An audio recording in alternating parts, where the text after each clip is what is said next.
One Rhyme at a Time, Unpacking the Meaning and the Muse with the Poetic Diva, is podcast programming that reminds us of the connection between poetry and mental and emotional wellness. This program has been brought to you by Rhyme and Chat Interactive Poetry Organization and the financial and technical support of the Lyndhurst Foundation, Arts Build, Gold Nook Productions, and our Chattanooga local NPR station, WUTC 88.1. So whether you are a poetry enthusiast or simply someone seeking inspiration and understanding, join us as we unravel the threads of creativity and introspection, one rhyme at a time. Welcome to the conversation.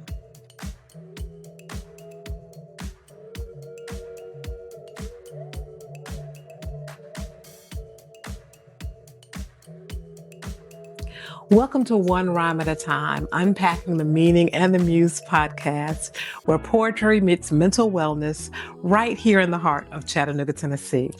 I am the Poetic Diva, and I am your host, and I am thrilled to embark on this poetic healing journey with you. As in every episode, we are being visited by a poet and a topic professional. And today we're going to be talking about mental health and our college student. College students are often rewarded for their accomplishments and for appearing strong, which actually sets the tone for isolation, for pretending that they are okay when they really are not okay.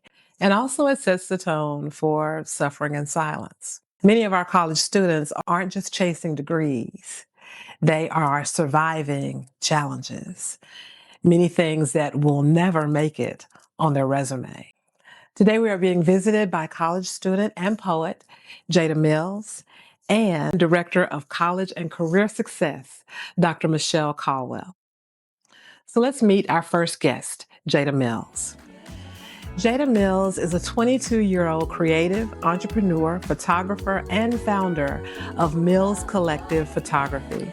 Currently a second-year junior at Middle Tennessee State University, Jada is a photography major with a special focus on visual storytelling and media. Her work centers on capturing beauty, power, and authenticity through a royal and intentional lens. She is also the owner of Jay's Cozy Corner, an online Etsy and Poshmark shop specializing in handmade custom knit blankets, headwear, and more. Jada balances art, business, and purpose while building multiple creative ventures from the ground up. Because, in her words, I'm not just creating images or products, I am building a legacy. So let's listen in as she shares her poem, Still Going, on one rhyme at a time. Still going. I arrived with a suitcase full of hope and no map for the people. No language for trust. Every face was unfamiliar. Every hallway loud with questions I didn't know how to ask yet. I learned quickly how brave pretending can be. The I can do anything phase, where confident was the armor and independence felt like freedom, until the world showed me how easily armor can crack. Some lessons came violently, without permission, without warning. My body became a place I had to learn how to return to. Pain stacked on pain, betrayal, violation, silence, and the watching someone I love carry the same unbearable weight. No one checked in. No one asked why my eyes were swollen. No one asked why my hands were shaking over my notebook, why my tears chased me out of classrooms before the lecture could finish. I carried grief into exams, trauma into deadlines, and still tried to pass. I cried in places meant for professionalism. I broke down at work, lost jobs to moments I couldn't control. In spaces meant to protect, I was invisible. In systems built for care, I was just another name on the schedule. There are things people still don't know. There are chapters I've survived that don't live on my resume. Moments where fear had hands, where survival meant breathing 1 second at a time. And somehow, I stayed. Time didn't erase the damage, but it taught me how to heal around it. I found better friends, lost some I thought were forever. Learned that loss can be growth wearing a different name. Now, my grades reflect the strength I always had but couldn't see. My life feels steadier. My joy feels earned. I am satisfied, not because it was easy, but because I endured it. I'm an adult. I'm a student in classrooms, in relationships, in healing, in living. Every experience teaches me something, even the ones that almost broke me. I've been through more than most people will ever know. And still, I am here, still learning, still growing, still going. Thank you, Jada. Oh. Thank you so very much for being here, and thank you for sharing that poem with us. So, there were a lot of layers to the poem that you shared. And I'm really interested in knowing, how did the writing process go for you? How did it feel to complete this poem? So it was it gave me a feeling of satisfaction knowing that I wanted to put my college experience kind of into words, but I didn't know what to say. I didn't know where to begin. It was just a lot, especially while I was going through it. So it just feels like I put like, a period on that portion of my life. And it's like, in a place where I can always refer back to it.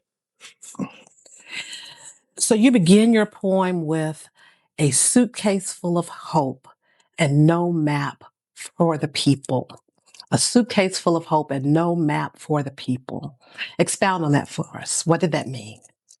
For me, I was very anxious about going to college. I know it was something that I couldn't run away from.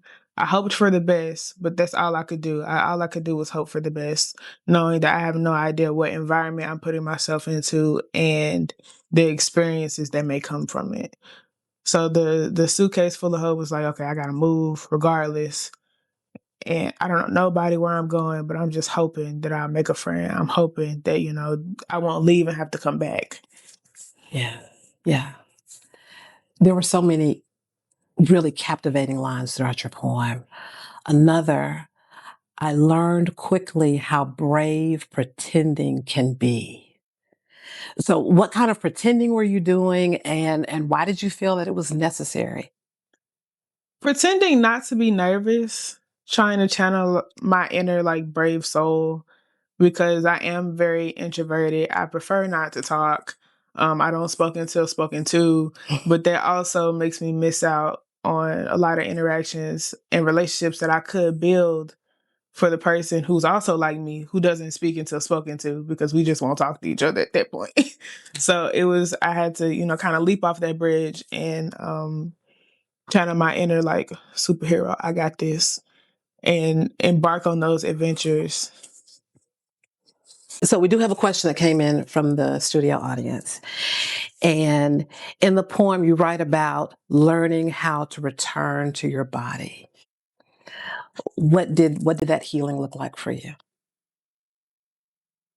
I honestly have no idea. Like, I don't know exactly what I did. I just realized that things started changing from the people who I talk to daily, those relationships going away and me getting new friends. Things just started to change around me that healed me. So it was just like in that moment where I felt like alone, I started gaining the things that I needed to heal. So it was kind of an organic. Yeah, it just happened. I didn't necessarily like, go out and search for the help. Right. I was just trying to deal with it. And healing is ongoing. Mhm. It's not like a destination that we reach, like, yay, I'm finally healed. Like I finally got all the answers and I got it all together. Mhm. It's a journey. It's a Indeed. process. So when you refer to invisibility, was that something that you chose to do? Was that something that you just had to face? Explain that part where you talk about being invisible. It was more of something that I had to face with the way that I deal with problems that come up in my life, because I'm not like I'm gonna go tell this person. I'm not a venter. I just kind of, this happened, vent to self, try to figure it out, kind of trying to keep going because I have other things that I have to accomplish. So it was more of almost self-inflicted, but it's almost like I didn't know how to become not invisible to that current situation.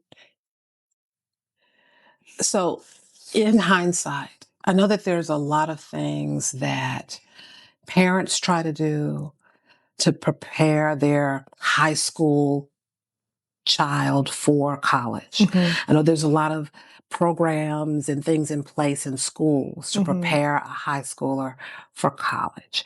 As you look back, what are some additional things that, like, oh, it would have been so wonderful if I had this knowledge or if I had this skill or this experience before going from a 12th grader in high school to a freshman in college?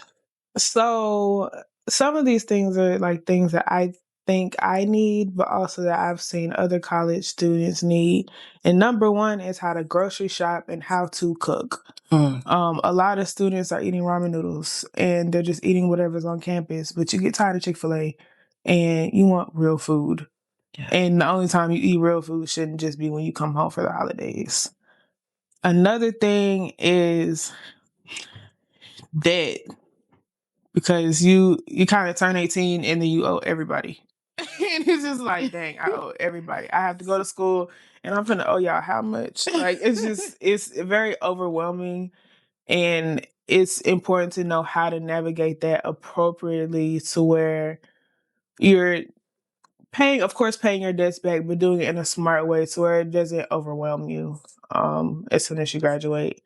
So do you find as a college student, we have you kind of like speaking for the masses, Mm-hmm. speaking for all college kids, and I know that every situation is different. Mm-hmm. Every situation is unique. But did you find yourself thinking about finances and debt and money more than you anticipated? Oh yeah, especially knowing that like college is almost built for your parents to pay for everything, and is knowing like who my parents are and the who is paying for what. I didn't want to put more on my parents. Like that was just like the biggest thing. I don't want to put more on y'all. So what I'm giving, I'm trying to do what's best with in a smart way to where, I'm not hungry or nothing, but I'm not constantly pulling from my parents' pockets, knowing that they're also responsible for my tuition at the end of the semester. Right. And that's more mental weight Yeah. that you're carrying on top of everything else. Another question that's come in is, how does it feel to be building your own independence while knowing that your parents are learning how to let go at the same time? To me, it felt great because of the way that my parents handled it. Like I know like building on my own was something that I wanted to do just to, kind of carve out some individuality, because when I'm in Chattanooga, I'm Marsha's daughter, I'm Stanley's daughter, I'm Suevo's little sister. Like, I'm never Jada. I'm never like, approached from something that I've done because I haven't spent much of my adulthood in the city. I've been doing all my work outside of the city. So like to me, Murfreesboro feels like a snow globe, and it's just like this is my world. I kind of just do what I want with it, and my parents were there if I needed them. Did a really good job of not overstepping, which I expected, and it surprised me. And my parents have became more of like my friends. So like even the things that like when I first moved away, I was like, dang, I'm not gonna tell my mama that happened. We're not gonna talk about that. And then girl, let me tell you what happened. Like it just got to the point where I just started calling my mama. This happened because like number one, that's like my closest friend, and she gonna tell me what I need to hear and how to address the situation correctly. So we more of became friends. So what are some things, it sounds like you had a good experience when it came to your parents giving you some of that mental and emotional support that you needed, emotional support that you needed. But what are some things that come to mind just for parents in general, as far as things that they can do to support their college kid? So, of course, I've never been a parent, but the switch from teaching is when your child is going to college. You've taught them all the lessons, you've guided them the best way as possible. Now, everything that you say is almost like advice, and you have to be able to let go and allow yourself to be a place of wisdom for advice that they request. Because if you're telling your child this, then don't do this, don't do that, they're going to be more timid about coming to you about things that did happen, because it's like my mama told me not to do that. But now I gotta face the fact that, she might yell at me because I still did that or that still happened. But allow them to open up the communication to you, but stay there, stay open, and continue to let them know that you're here for anything they need. What were some of the things that surprised you when you went from living at home to moving into a dorm, and and just some of the things that you were exposed to? What were some of the things that caught you off guard? People are dirty. Girls are supposed to be like clean. Sometimes it's worse. Okay. Yeah, I just heard a reaction from the studio audience. It was like, yes, they're so bad. Yeah, it's a challenge. And you also like are surprised by the people who, like, when you try to do the communicative thing and just kind of communicate that, hey, like, can you please stop doing that? How it doesn't stop. Um and you have to go, like, it's hard to get a clean space. Politeness. That is something that I did not know was a rarity until I was somewhere where it was a rarity. Just, saying please, thank you, excuse me, those like little things. I thought that was just like built into everybody, and I realized it's not. So that was an adjustment for me, and I, still stood on what I was raised on for those people who didn't do those things, because, you still need to thank someone when they do something for you. In your poem, you talked about breaking down at work, losing jobs, that balance between being human and lifing, and then still trying to show up and be professional. And so how do you balance acknowledging trauma, like what you just explained, without letting it define your entire identity? I count life as experiences. So everything is meant to teach you some sort of lesson. It could be something terrible that happened to you, but what did you learn from it, and how will you move forward to avoid that situation? So I just counted it as a learning experience. Okay, this is what happened. I messed up here, here, here, and here. What can I do to avoid that next time? And then just taking it as that instead of letting it be something that changed how I view myself. Because I knew that I was, I'm still a kind-hearted person. Everything I do comes from a good place. And I'm not going to let something small tarnish my image of myself for the rest of my life, because I'm just torturing myself over and over again. Yeah, that's beautiful. Yeah, no losses, just lessons. Yeah. You are very wise beyond your years. Very mature. I just feel like it was all instilled in who I was. Like, it was instilled in who I was. You would never catch me just like, telling an untruth or pretending like I know something that I genuinely don't know. Like those are just things that I was brought up not doing. And kind of learning the consequences of like pretending like I know something, and then ended up in a worse situation than if I would have just told you, I don't know what you're talking about. So that was just like one of the bigger things that I took from my childhood, and was just like, okay, I would not allow this experience to change who I am, because I've been brought up in ways that make me who I am. So it's like, I'm not gonna do things that are out of my character. That's not in my character. I won't be doing it. next. Like, so I just tried to stay true to myself. That is really, really powerful.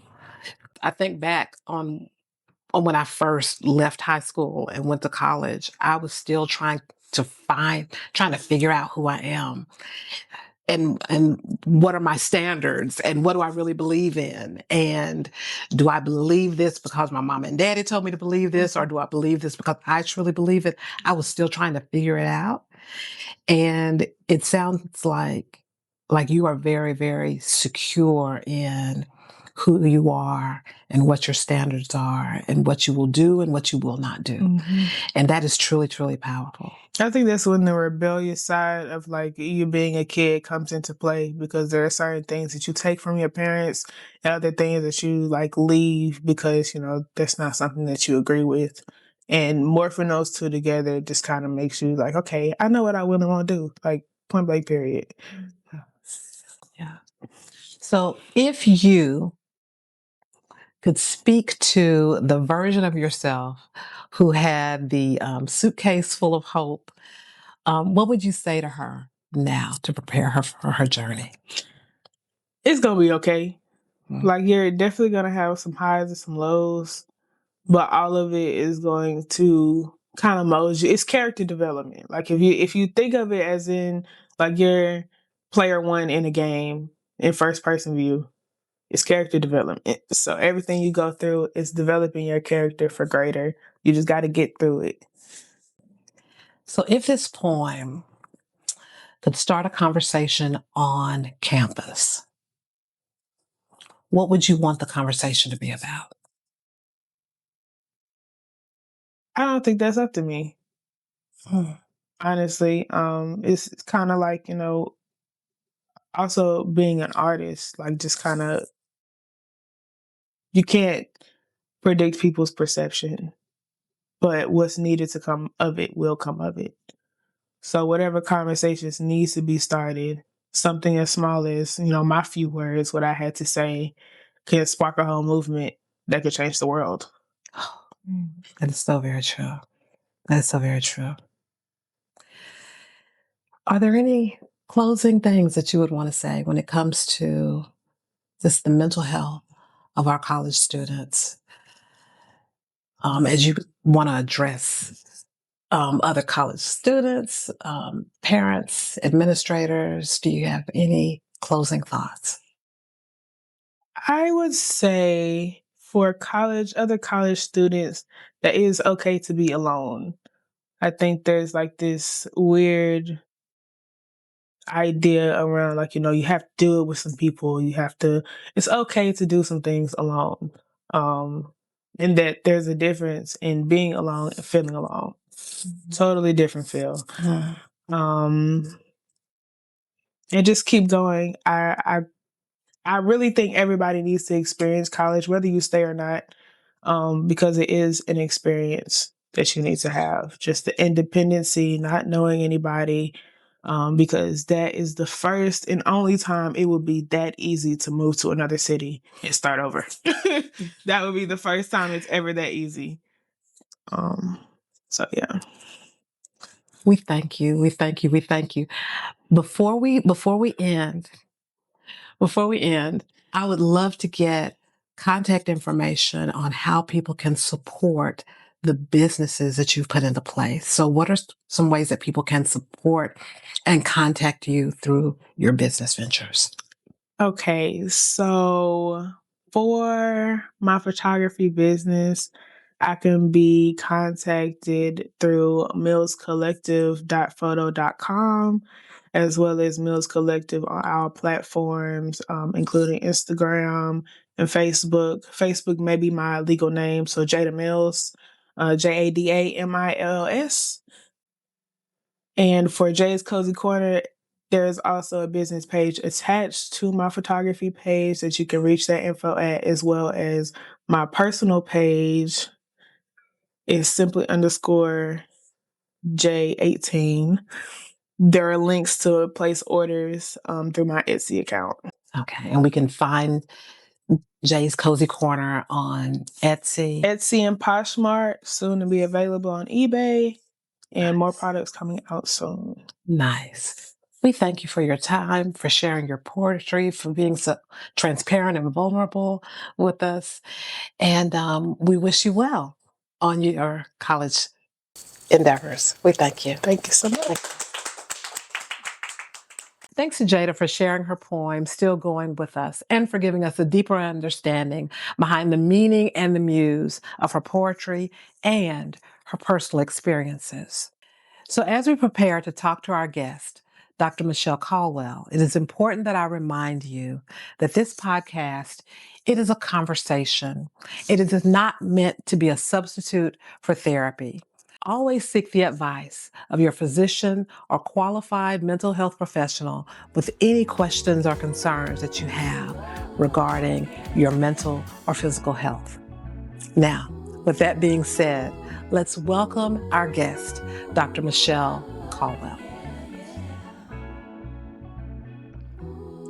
As Director of College and Career Success, Dr. Michelle Caldwell is responsible for the programs that support students to and through college. She works closely with liaisons from the University of Tennessee at Chattanooga and Chattanooga State Community College to ensure that Hamilton County students have the support they need to be successful. Michelle has more than 20 years of experience in higher education. She began her higher education experience at Dalton State College, where she worked as the Academic Support Services Coordinator and an adjunct instructor in the College of Business. From there, she worked at Middle Tennessee State University as the Assistant Director of the Office of Institutional Diversity, where she coordinated a successful program designed to increase retention and graduation rates for minority students. Michelle graduated from the University of Tennessee at Martin with a bachelor's degree in management with an emphasis in human resource management. The University of Tennessee at Chattanooga with a Master of Business Administration with an emphasis in human resource management, Middle Tennessee State University with a specialist in education, administration and supervision, and the University of Tennessee at Chattanooga with a Doctor of Education, Learning and Leadership, and the University of Tennessee at Chattanooga with a Doctorate of Education in Learning and Leadership. Michelle also holds an Associate Professional in Human Resources certification.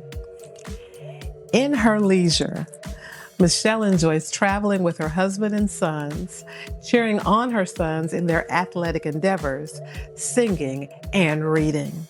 Michelle is also active in several organizations, including Alpha Kappa Alpha Sorority Incorporated. Join me in welcoming Dr. Michelle Caldwell. We thank you for being here with us. Thank you so very much. Okay, so we just heard an amazing poem and had an amazing conversation with Jada Mills. So when you hear stories like hers, what stands out to you? First of all, I'll say thank you, Jada, for sharing that story, putting your college experience into words in a way that you can share it with other people. But also what stands out is that's the reason why I do what I do. Yeah. Is so that students like Jada don't have those experiences, or we can try to mitigate as many of those experiences as possible so that when their parents drop them off, Yeah. they're happy, they're nervous, but they can find their way. So, what types of changes have you seen? Because you have a lengthy period of time that you've been doing this type of work. So what type of changes are you seeing in the preparation that students have in going from high school to college? we're definitely seeing more students sort of grappling with mental health concerns. I don't know if this is a result of COVID or just everything else that's happening in the world. I mean, a lot of these students we're working with now, if I think about my experience, we had fire drills, tornado drills. They have fire drills, tornado drills, active shooter drills. So I think this generation is dealing with a lot more, maybe, than I dealt with as a kid. Also, there are social pressures with social media. and everything that comes with social media is a good thing. It keeps us connected, but then there are also negative aspects of being on social media that sometimes our students deal with. So I think for me, in terms of what I've seen, is more mental health concerns that we definitely have to be aware of and have to figure out how to deal with. So, why is the transition into college such a vulnerable mental health time for our young people? One, I think you're leaving the four walls of a high school. You've got your teachers, your school counselors, your principals, the leaders of the building who sort of navigate you through that day. And so you know what to do. Then you get to college. You still have the same structure in that you have your instructors, you have your administrators, you have the leaders of the institution, but you're not in the building from 7:30 to 3:15 or 7:45 to 8:30 or 4:30, whatever your time. So you may have a class at 8. You may not have another class until 12. What do I do from 8:50 to 12? So I think time management, having to manage your time, is very different in college than it is in high school. So I think that plays a really big part. And then you're just getting to know yourself. So I think you guys talked about it earlier. You're learning about the values that you grew up with and now having to learn what's important to you. Your parents had one set of values. That doesn't make them bad, but as you're growing up and learning yourself as a person, you may decide that, I don't really understand why we thought this way or why we believe this thing. Right. And so you're coming into your own and trying to figure that out for yourself. Right. And you don't have your parents saying, this is who we are, this is what we believe, and this is how we navigate life based on these values or beliefs. That's true. That's true. And also realizing that because your decision and your path is different does not make it wrong. Right. Right. Right. And I think in some cases, parents may put some additional pressure on their young people to conform to, this is what the family does. Mm-hmm. And that can weigh heavily on the mental health For sure. of our kids. What are some things that you could encourage parents to be aware of and parents to do to assist their child on this transition? I would say to know that this is a really big step. And I know we're, as parents, you're at your at your kid's high school graduation, you're excited. And then you pack the bags and you're excited to drop them off. And you're like, whew, one gone, you may have 2 more to go, or that one may be your only one, but it's a really big step in your kid's life. And I won't necessarily go as far as to say that they will need you more than they did when they were in high school and in your home, but they definitely need you. So it's not necessarily a time to just throw your hands up and say, you know what, you're 18, you're in school. I did my part. I did my job. You're on your own. You can figure this part out, because they need you just as much. I'll say just as much, but not necessarily more. Yeah. I have a kid that's in college, my college kid. And I found that I believe that she needs me, just like what you said, but in a different capacity. Right. Our relationship is different. My positioning is different. Mm-hmm. So I'm not as much, you need to do this and you need to do this and you need to do this. I'm asking her more questions now than I did before. Is that a good position to It take? is, because the relationship does change. It's asking, like you said, what are they doing? How are your classes going?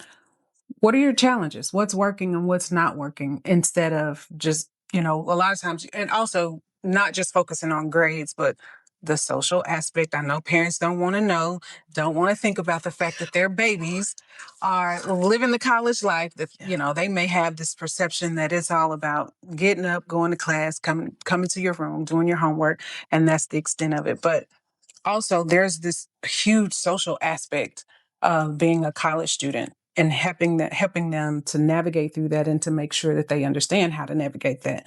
Jada spoke a lot earlier about friendships, having friends, losing friends, gaining new friendships. That's a huge piece. Your roommate situation. it could be a huge piece depending on who your roommate is. Having a clean roommate, or one that doesn't necessarily value cleanliness. So all of that plays a part in the whole experience. And so I think just making sure that you're asking questions, but not just about the academic, because that's, while it's a big piece, it's not the biggest piece. Not the biggest piece. Yeah. Yeah. And a lot of times it would seem that people equate good grades to doing well and mentally well. And, oh, my kid is doing great because they made the dean's list. So they're doing amazing. And that may not necessarily be the case. No, I can think of a story. I'll share a story. Smart young lady. She was majoring in, I think, accounting. But her heart and her passion was dance. That's what she wanted to do. But according to her, her parents said that a dance major will not land her a lucrative career. So as long as they were paying her tuition, she needed to be in a major that was lucrative. Every semester, this young lady came to my office in tears. Grades were perfect. I don't know how she did well in accounting when that wasn't necessarily what she was passionate about. Grades were perfect. But every semester she had a breakdown in my office because that's not what she really wanted to do. Yeah. So we figured out how to create dance as her major, as her minor, sorry. And so that way she could still kind of live in that world without it being her major, but she was still not happy. Right. Because I won't say she was living out her parents' dream, but she was doing what her parents suggested she do.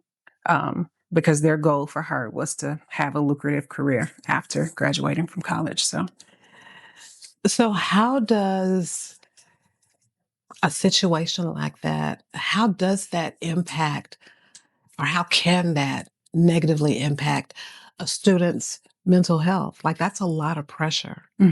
So what are some things that you see happening when students have this additional pressure of trying to meet their parents' expectations on top of finding their own individuality and pursuing the things that they are truly passionate about?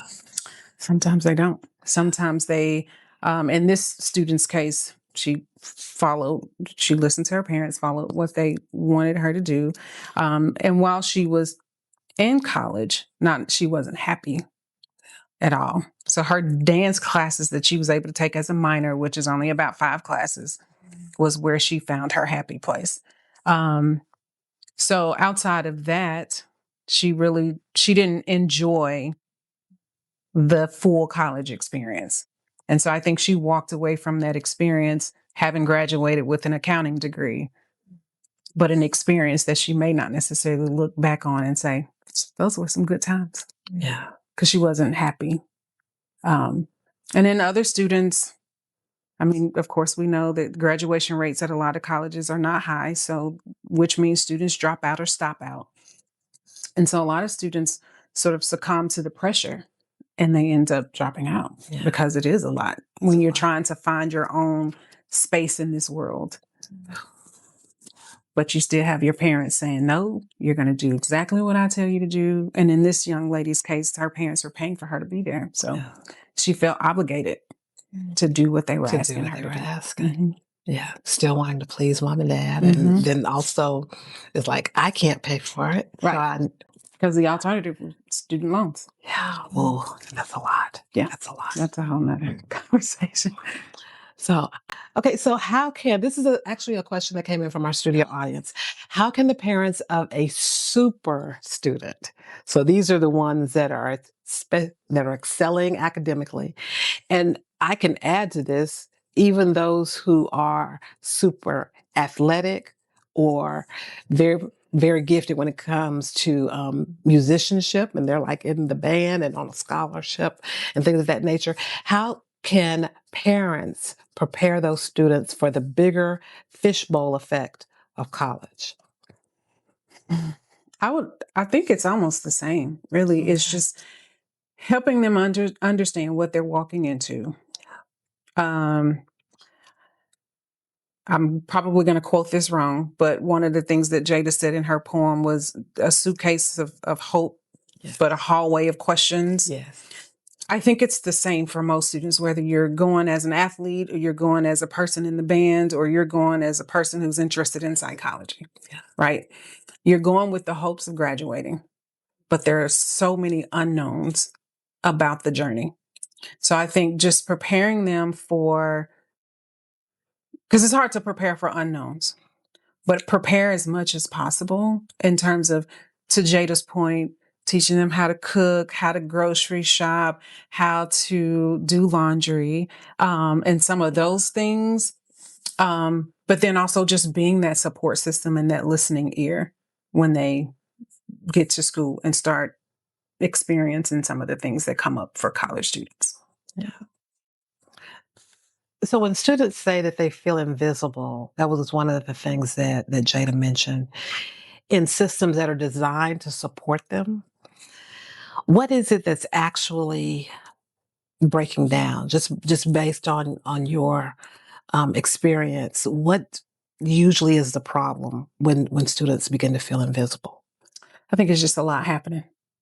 You're trying to figure out, even the most academically prepared student still kind of have challenges with the rigor of a college classroom. So you're navigating that, you're navigating time management, you're navigating a roommate. If you're a person who've always had your own room, didn't have to share space with, you're navigating that. So I think it's just being in this new place with a bunch of new faces and just not knowing where to go. And do they tell you at orientation? Absolutely. Oh, yeah. But are we listening? Absolutely not. Because they're throwing so much information, right? They're, having worked on college campuses, we're telling you to do this and to do this. And, oh, don't forget about this. You're getting registered for your classes. You're meeting all these new people are coming in and saying, hey, my name is so-and-so. This is what I do. And the average attention span is what? We're going to give you a good 30 minutes. And after that, we tune into some things, but we may not be listening to other things. So I think it's just being a new face on this campus of a whole lot of other new faces and just trying to navigate through the entire process because it's a lot. And I was a first generation college student, so I definitely didn't know what I didn't know. And did I have an orientation? I did. It was a week-long orientation. Do I remember everything they told me? Absolutely not. So sometimes you find yourself invisible because at home, you knew who to ask. In your high school, you knew who to ask. But then you go to this college campus and you don't have a clue. So you feel invisible. Can be very overwhelming. Be very overwhelming. So how can parents better receive it? Or what's the appropriate response when their student tells them that they are mentally stressed? And especially if they're saying that they want to stop going to school, that they feel like they need to take a break. How can parents respond to that? I would say to first listen, not for your first response to be, oh, that's not going to happen. Oh, you're not coming home. To hear the concerns, because it is a lot for 18-year-olds, and a lot of times as parents, although I don't have college students right now, we feel like they're prepared and they should have all the answers. You should know what your major is going to be, what you're going to do to get there, and they don't. And it's a new experience. It's just like, I think as a parent, if we could remember that our first real professional job, we didn't have all the answers at all. We didn't even know who to ask. And so we had to figure out how to navigate through that new professional setting. And then sometimes we have to sit back and observe and listen. And I think that's important, to hear your kid, your student, your son, your daughter, and to hear what the concerns are before you're quick to say, I sent you to school to get a degree and you won't come home until you get one. But to find out what's going on, because sometimes it could be solvable. Also, there are counseling services on campus, as Jada mentioned. And so that may be the next thing. If your student is away, well, I can't get there to you. but there is a counseling services. Have you considered that before your first reaction is to come home? Yeah. Because sometimes that seems like the easiest thing to do when you're overwhelmed and you feel like the walls are closing in on you. Yeah. To just The pull first out. thing we want to do is just say, yep, I'm done. Yeah. And it could be something that's very solvable. But as parents, we have to listen and then try to help connect them to the right person on campus or off campus. Because sometimes they're mental health professionals that are not necessarily on campus that could also help. That is true. But listening is key. Listening. It is so key. Yes. It is so key. I think about all of the energy and the effort and the pomp and circumstance that happens when our young people are going from high school into their first year of college. There's not a lot of pomp and circumstance and attention to those kids once they're in their third year, their fourth year, their second year of their third year.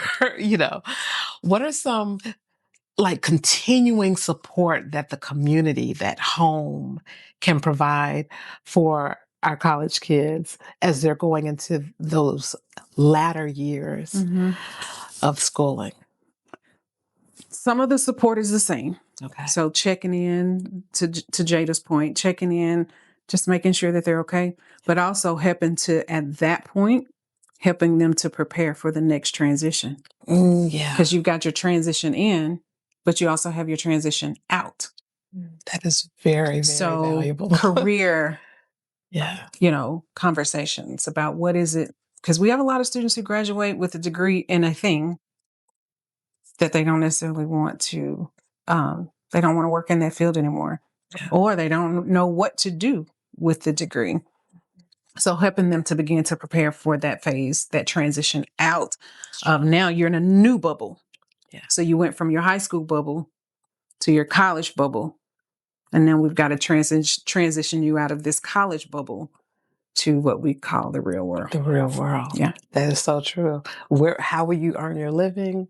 Where will you live? Because some are wanting to come back home. Some are like, I am never going back home. I'm not going back to that city. Some want to go back to the city, but not the house. And they do need to start having those conversations. Resumes, mock interviews. If they're in a field where they need a portfolio, to make sure that that's on par. And then connecting them to start talking about networking. I think Jada mentioned that earlier too, about networking and its importance. Yes. Because you don't want to wait until you cross the stage and then you're trying to network with people. That's true. So that is very, very true. What are some things that parents can do, that students can do to help make that communication easier, so that parents don't worry as much, so that students feel safe?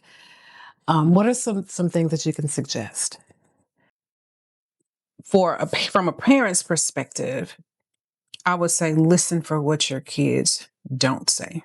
Listen for what your son or daughter did not say, because we know our kids sometimes better than they know themselves.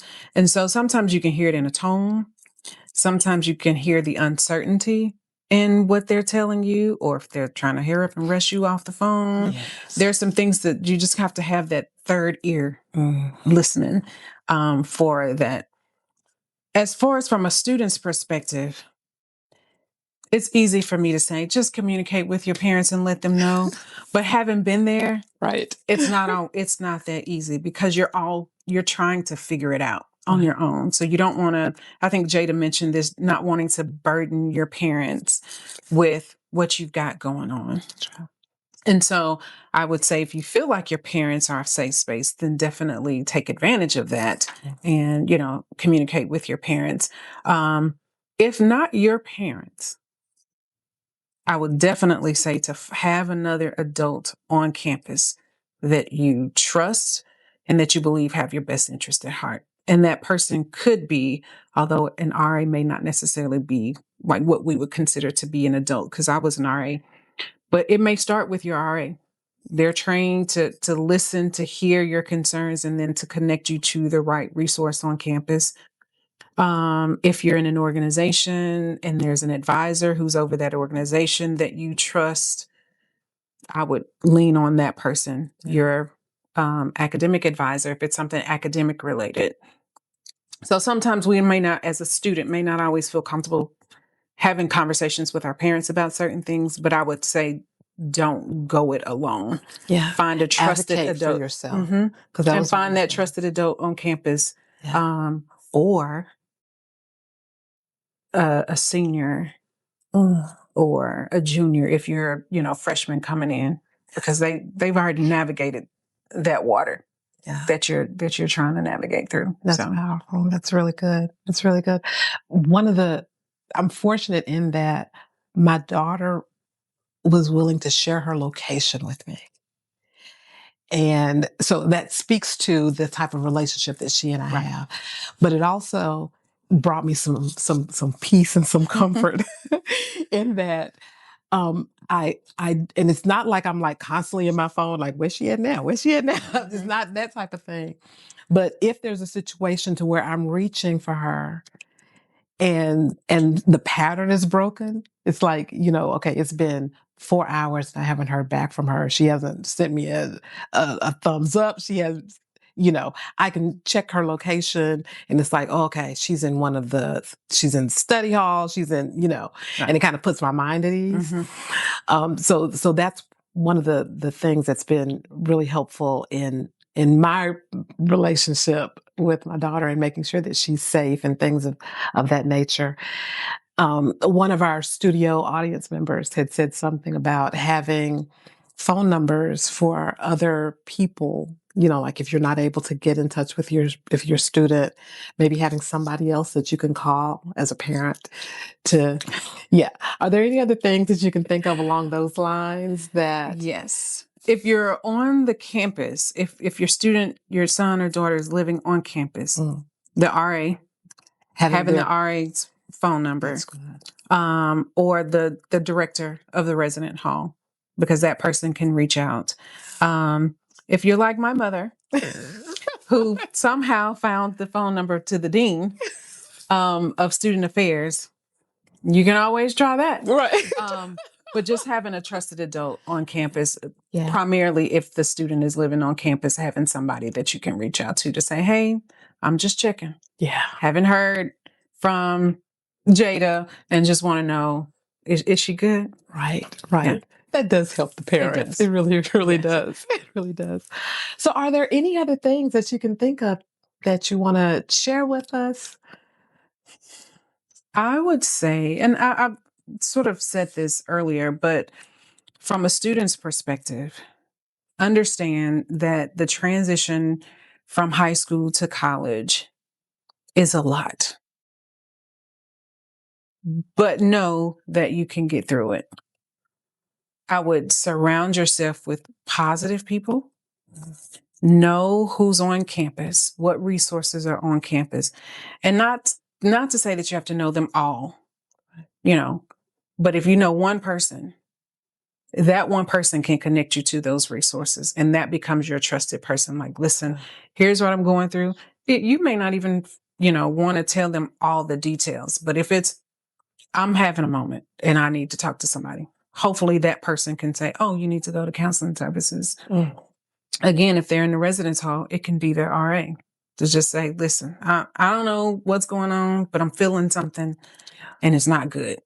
And it's not working in my favor. And I need to talk to somebody about it. And if they can't call home, or if they choose not to call home, if that person can connect them to a campus resource like the counseling services, or if it's academic related, the academic advisor, the dean of student affairs, somebody on campus can connect you to the right resource.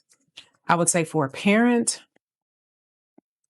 this is not the time to throw your hands up and say, my job is done. Yeah. Because they're going to need you. in ways that you may not even can fathom, especially if this is your first kid going off That's true. to school. That's But to lean into this experience and be on this journey with them, because they're going to need you. It may look different from the ways that they needed you in high school, but they will definitely need you for sure. Yeah. And be a listener. Listen. Yes. Yeah. Yes. Listen without judgment. Yes. Too. That part. Yeah. Yes. Yeah. So if your kid calls home and say, "Oh, I went to a party and I failed my test that I had the next day," that is not the time to pile on. Oh, right. because they shared that with you, they understand the consequence. Yeah. If they went to the party the night before, stayed out all night, had a test the next day, and didn't pass it. So they're going to learn the lessons along the way. Sometimes. Right. Sometimes some of us need a little extra.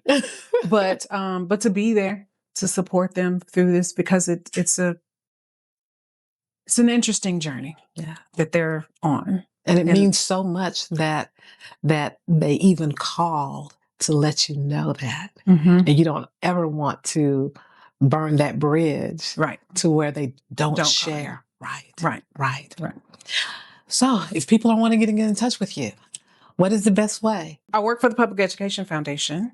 So you can always find me there. My email address is mcaldwell, MCALDWELL @peffchattanooga.org. I'm also on LinkedIn. I have no idea what my handle is on LinkedIn. I think it's just my name. I think it's Dr. Michelle Caldwell. Those are the two spaces I occupy the most.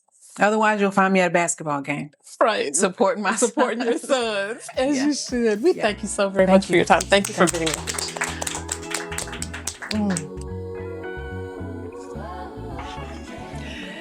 Thanks for joining in the conversation. One Rhyme at a Time, unpacking the meaning and the muse with the Poetic Diva is podcast programming that reminds us of the connection between artistic expression and mental wellness. And we would like to hear from you. Are you a college student currently facing some of the things that we've discussed in this episode? Are you a parent or part of the support system for a college student with a perspective to share? We would love to hear from you. Tell us in an original poem that you've written in response to this podcast, and submit your poem to RNCPoetry@gmail.com for the chance to have your poem read on an upcoming episode. Thanks for listening.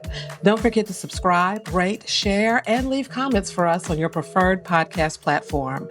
Your feedback helps us as we continue to bring you meaningful content, one rhyme at a time.